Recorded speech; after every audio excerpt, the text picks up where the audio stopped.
Bonjour à tous et bienvenue sur Swissborg Mania, la chaîne crypto qui s'intéresse à Swissborg. Aujourd'hui, on va revenir sur ce qui s'est dit cette semaine concernant le nouveau taux sur le Smart Yield, parce que ça, c'est exceptionnel ce qui vient de se passer et on va faire vraiment un focus complet là-dessus et on va mettre ça en perspective. Donc aujourd'hui, Green Alert, on regarde et on se focus sur le CHSB, c'est parti. Je vous rappelle que nous sommes une chaîne fan de Swissborg et que si vous découvrez Swissborg au travers de nos vidéos, n'hésitez pas à nous soutenir en téléchargeant l'application via notre lien, comme ça nous, comme vous, pourrez gagner un ticket à gratter d'une valeur pouvant atteindre 100 € en jetons Swissborg. Et si vous voulez nous soutenir, vous pouvez aussi liker et partager la vidéo autour de vous. Je vous rappelle que tout ce qui est exposé ici est fait avec le plus grand des sérieux, mais ça ne constitue pourtant pas un conseil en investissement financier, ni même un conseil tout court. Donc, on vous invite à régulièrement faire vos propres recherches pour étudier les possibilités qui s'offrent à vous. Et alors, qu'est-ce que nous allons voir aujourd'hui au programme? Un programme chargé, puisqu'on va s'intéresser au positionnement de Swissborg. Ensuite, on regardera le fonctionnement du farming, et notamment du Smart Yield sur CHSB. On va refaire un petit focus là-dessus. On va voir la grande annonce qui a été faite et comment ça impactera le CHSB. Est-ce que c'est quelque chose de soutenable? Si oui, pourquoi? La suite, qu'est-ce qui va se passer ensuite? Et enfin, est-ce que nous ne serions pas un petit peu le Coinbase, mais en mieux? Alors, c'est parti. Tout d'abord, les accès à la crypto. Vous avez vu, Coinbase a lancé son IPO la semaine dernière et aujourd'hui, ça cote à peu près 65 milliards de dollars. Donc, Coinbase, c'est un peu particulier parce que c'est une IPO, donc ce sont des actions. À côté de ça, vous avez d'autres accès à la crypto qui sont plutôt des applications ou des exchanges. Vous avez Binance, vous avez Swissborg et vous avez Crypto.com que j'ai pris comme exemple.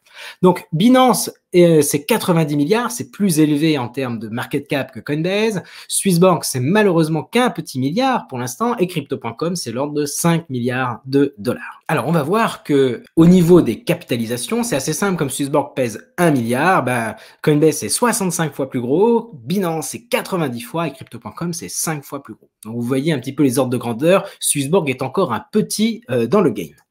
Au niveau des actions, c'est particulier puisqu'en fait, ça donne droit à plusieurs choses. Tout d'abord, ça donne un droit de vote en assemblée générale, pour notamment décider si on maintient un dirigeant en place, etc., etc. Ça donne des droits à des dividendes et ça donne un boni de liquidation.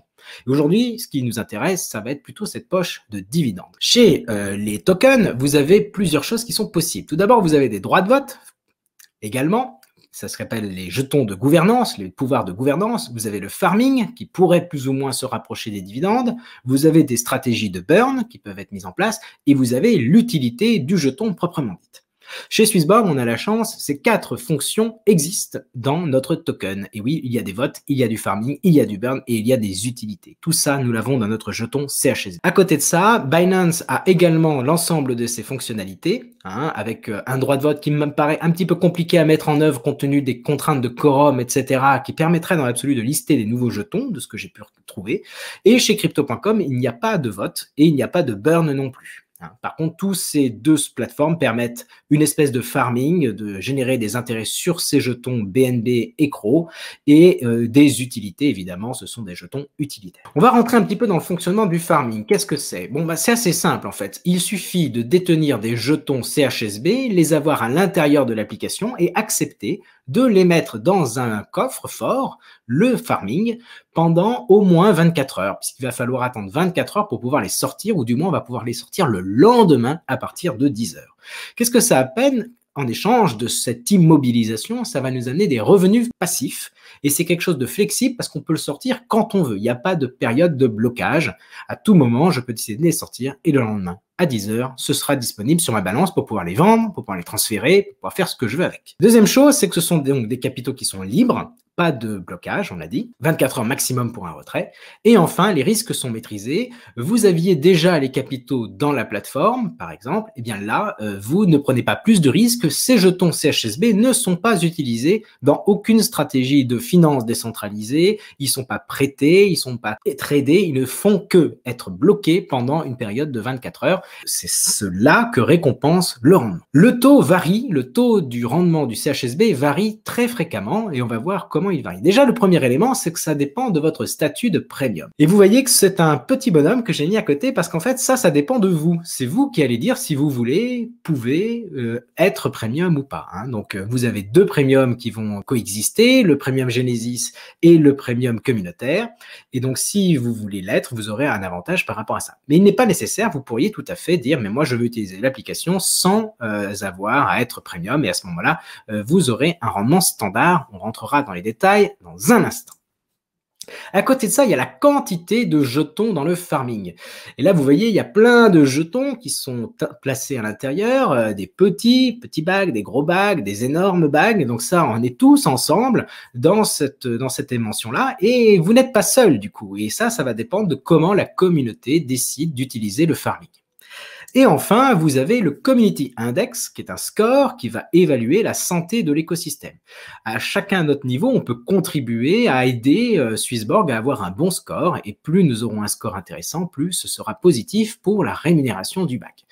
Donc ça, c'est quelque chose qui va être mis à jour très régulièrement, et on va en voir ça dans un instant. Tout ceci est donc résumé dans un tableau. Donc c'est le tableau qu'on voit ici. Vous avez sur la gauche le Community Index qui est mis à jour dans les POWO de manière hebdomadaire. Donc tous les mardis, 21h, Swissborg fait une présentation avec son CEO, Cyrus Fazel, qui nous explique, voilà, le nouveau score du Community Index. En ce moment, on est à 8,1. À côté de ça, vous avez la quantité de jetons placés dans le Smart Yield. Donc première colonne 50 millions, deuxième colonne 100 millions, troisième 200 millions et quatrième 300 millions. Et ça change tous les jours. Tous les jours, sur le coup des 10 heures, au moment où il y a des jetons qui sortent et des jetons qui rentrent, eh bien, on voit dans quelle colonne on se case. On va voir ça avec des exemples. Mais tout d'abord, je dois vous rappeler que là, vous regardez le tableau des premiums Genesis. Parce que le taux pour les standards, c'est le même, mais divisé par 2, fois 0,5. Et si vous êtes community, vous prenez votre taux standard et vous allez le multiplier par 1,5. Et on va essayer de comprendre un petit peu la mécanique avec 3 exemples. On va commencer par l'exemple vert. Vous avez une note de 8 au Community Index. Donc, je regarde ma première colonne de Community Index, je vois le 8. Le 8 me donne la dernière ligne, donc je serai sur la dernière ligne. Je suis à 300 millions de CHSB, donc je regarde quelle colonne ça correspond, c'est la dernière, 300 millions. Je fais le croisement, la dernière ligne, dernière colonne, c'est entre 4 et 5%. Alors, en l'occurrence, ce sera 4, parce que 8 correspond au chiffre 4, et 10, le score de 10, correspond au chiffre 5. Donc, j'ai un rendement de 4%. Si je suis standard, je divise ce taux par 2 et je tombe donc à 2%. Et si je suis community, je fais fois 1,5 et je tombe à 3%. Voilà pour le premier exemple. Si cette fois-ci, je n'ai plus 300 millions dans le Smart Yield, mais j'en ai plus que 200 millions, eh bien, je refais les mêmes exercices et je suis toujours sur la dernière parce que mon score n'a pas bougé, c'est toujours 8. Ensuite, je me mets sur la colonne à 200 millions et je vois que le petit score correspondant à 8, c'est 5. Et donc, je fais 5 divisé par 2, 2,5 et fois 1,5, 3,75. Et c'est comme ça que je remplis mon tableau. Dernier cas, admettons le score du Community Index diminue, nous ne sommes plus à 8, mais nous tombons à 6, mais en contrepartie, nous sommes de moins en moins nombreux à accepter de bloquer nos capitaux à l'intérieur du farming, eh bien, ça va nous amener dans la case rouge avec le score de 6, donc celui de gauche. Donc, on a ici 8% pour les Genesis, 4% pour les standards et 6% pour le Community. Donc, vous voyez un petit peu la logique qui est derrière. Ça nécessite de voir quels sont les capitaux qui sont placés. Et évidemment, vous pourriez vous amuser à refaire votre propre tableau en fonction de votre statut standard ou community si vous ne faites pas partie des Genesis, des heureux Genesis. Alors, ce tableau se met à jour, n'est-ce pas? Et de manière trimestrielle. Et c'est ce qui s'est passé mardi dernier, le 20 avril. Ils nous ont annoncé un boost des rendements. Pourquoi? Parce que l'écosystème se porte très bien. Ils n'avaient pas anticipé une telle croissance en termes d'utilisateurs, autant de capitaux et autant de revenus et surtout autant de jetons dans le Smart Yield. Conséquence de quoi? C'est boosté pratiquement de x2,5 à x3. Donc, vous voyez les tableaux et puis après, vous faites la même calcul et la même méthode qu'on vient de voir dans la slide précédente pour les community et les standards, sachant que le community, on attend tous que ça sorte. Donc, ça sera pour dans quelques temps. Il va falloir être encore un peu patient. Alors, est-ce soutenable? On va faire un petit exercice. On va se mettre déjà sur le tableau d'avant. Le tableau d'avant, c'est celui du haut. On voit qu'avec un score de 8, j'avais 4% dans le cas vert, j'avais 5% dans le cas orange et j'avais 11% dans le cas rouge. Donc avec 300, 200 et 100 millions de CHSB. Et bien quand vous vous amusez à faire le calcul, et moi je l'ai fait, vous prenez 4% de 300 millions, ça fait 12 millions. 5% de 200 millions, ça fait 10 millions. Et 11% de 100 millions, 11 millions. Donc vous constatez que le coût global pour Swissborg est de l'ordre de 10 à 12 millions de CHSB. Si vous boostez le rendement du Smart Yield de x2 à x3, et ben vous retrouvez à peu près avec des chiffres qui sont de l'ordre de 30 millions par an. Hein. 10% de 300 millions, 30 millions, 15% de 200 millions, 30 millions, et 31%, 31 millions. Donc vous voyez, on est autour de 30 millions. Donc en fait, effectivement, on a augmenté le coût pour l'écosystème de Swissborg de x3, et donc en fait de 20 millions. C'est à peu près ce qu'on a augmenté le coût pour Swissborg, c'est de l'ordre de 20 millions. Alors, est-ce soutenable? Tout d'abord, le coût de 30 millions, c'est vraiment très important de le retenir, c'est un coût maximum. Ce serait dans l'hypothèse où, alors là j'ai pris l'hypothèse d'un score de 8, je pense qu'en moyenne on tournera à 8. Hein. Mais c'est dans l'hypothèse où vous avez uniquement des Genesis, parce que si vous avez également un petit peu à côté des standards ou des community, ben forcément ils vont avoir ça va être un coût moindre pour Swissborg. Si tout le monde était standard, ça ne coûterait que 15 millions, et si tout le monde était communautaire, ça coûterait 22,5 millions. Ça, c'est un premier point. Ensuite, c'est un prix qui est calculé en CHSB, donc le coût pour Swissborg en dollars varie en fonction de la valeur du CHSB. Si le cours du CHSB en dollars est de 1 dollar, ça va nous coûter 30 millions. Si le cours est de 5 dollars, c'est 150 millions. Et si c'est 10 dollars, ça coûte 300 millions. Donc, vous voyez un petit peu qu'effectivement, c'est pas pareil d'avoir un score élevé avec un petit coût et qu'avec un cours très élevé. Donc ça, c'est quelque chose qu'il va falloir surveiller par la suite. Ensuite, je me suis amusé à me dire, OK, voilà des coûts actuels. Donc, en ce moment, c'est 30 millions puisqu'on est à peu près à 1 dollar. Mais je me dis, combien est-ce qu'aujourd'hui Swissborg est capable de générer comme revenu? Alors, j'ai regardé notamment les éléments du Protect and Burn. On a une page sur le site internet qui nous permet de suivre ça. Et on s'aperçoit qu'on est de l'ordre de 30 000 $ par jour qui sont ajoutés au Protect and Burn. Or, le Protect and Burn, c'est 20% des revenus. J'ai fait le calcul, ça nous amène à 120 000 $ de revenus par jour. Vous multipliez ça par 365 et vous avez à peu près 44 millions de dollars de revenus par an. C'est ce que nous générons aujourd'hui. Donc, c'est vraiment intéressant parce que ça veut dire que nous générons beaucoup plus que ce que nous coûte le farming si tout le monde était Genesis. Évidemment, ça n'est pas le cas. On est très nombreux, on a plus de 80 000 personnes dans l'application qui détiennent des jetons Swissborg et tout le monde ne les met pas au farming et tout le monde n'est pas Genesis, puisqu'il n'y a que 5 000 Genesis. Donc, vous voyez un petit peu qu'on est très largement, selon cette petite calcul, qui méritera d'être confirmée peut-être lors de l'AMA, nous sommes largement tranquilles. Autre élément, c'est que pour l'instant, c'est l'hypothèse des revenus actuels. Mais vous le savez, il y a d'autres revenus qui vont arriver.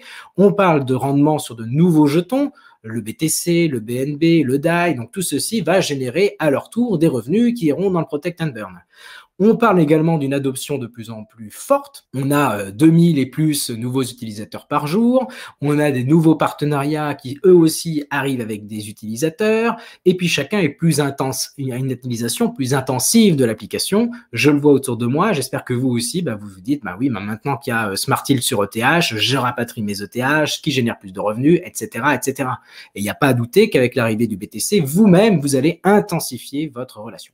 Et puis, on parle évidemment de nouveaux services et notamment les thématiques. Et les thématiques, ça devrait nous permettre à tous de pouvoir diversifier davantage notre patrimoine crypto. Ça devrait nous permettre de suivre des stratégies tout à fait pertinentes.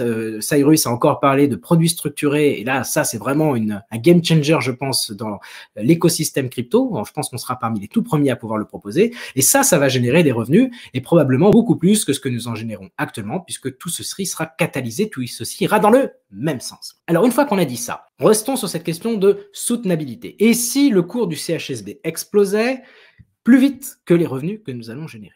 Comment Swissborg va-t-il s'en sortir? Eh bien, c'est simple. Il suffit, lors de la prochaine mise à jour trimestrielle, de réduire les taux. Revenons au taux d'avant et tout de suite, vous avez une situation stable.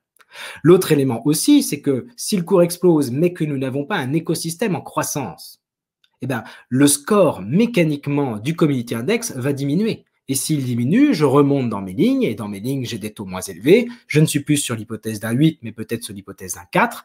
Et vous voyez, les rendements seront plus bas. Donc, il y a vraiment une dimension qui permet à Swissborg de gérer une éventuelle baisse d'activité ou une explosion trop rapide du cours. Mais à l'inverse, si nos revenus explosaient plus vite que le cours du CHSB, et bien là, à ce moment-là, Swissborg pourrait, lors de la prochaine mise à jour trimestrielle, augmenter les chiffres, ce qui résulterait par une hausse du CHSB et ensuite un rééquilibrage. Il y a toujours une idée de rééquilibrer les choses. Et effectivement, Swissborg a la main sur ce tableau à cadence trimestrielle. C'est ça qu'il faut retenir. Alors, quelle est la prochaine étape? La prochaine étape, c'est le lancement du Community Premium. Donc, ce Community Premium qui permet, pour faire simple, de booster les revenus que vous allez générer avec votre Smart Yield, à la fois sur CHSB, mais tous les autres jetons, et réduire vos frais. Donc, pour ce faire, vous allez devoir sortir les jetons que vous mettiez jusqu'à présent dans le farming. Et cette sortie de jetons, qu'est-ce qu'elle va entraîner? Eh bien, on va entraîner une diminution de jetons dans le farming pour tout le monde. On va se rapprocher de la colonne de gauche progressivement, et donc les taux pour tout le monde vont augmenter. Voilà tout simplement ce qui nous attend. Donc, à voir après avec la hausse du cours et comment Swissborg va pouvoir gérer tout ça. Hein. Mais on comprend bien, on a vu précédemment que c'était gérable.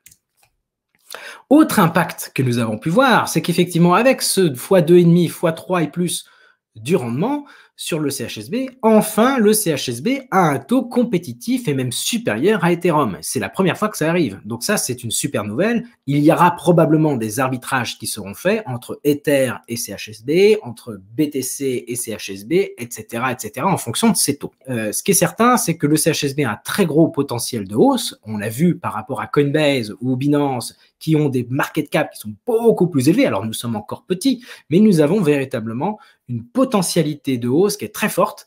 Et je suis convaincu qu'on verra, enfin ça c'est mon avis, hein, chacun fait son opinion, je vous rappelle, il n'y a pas de conseil, que nous avons un avenir qui est brillant sur la matière de la valorisation de notre petit jeton. Je dis que Swissborg, c'est Coinbase en mieux. Pourquoi? Comment? Je m'explique. La valorisation, déjà.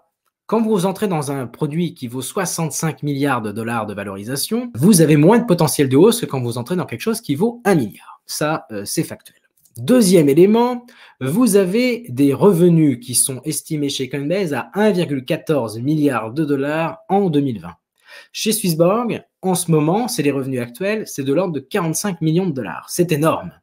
En termes de progression par rapport à 2020, on a certainement une croissance qui est beaucoup plus élevée que celle de Coinbase. Mais je le remets ici en milliards pour que tout le monde le voit, ça fait 0,045.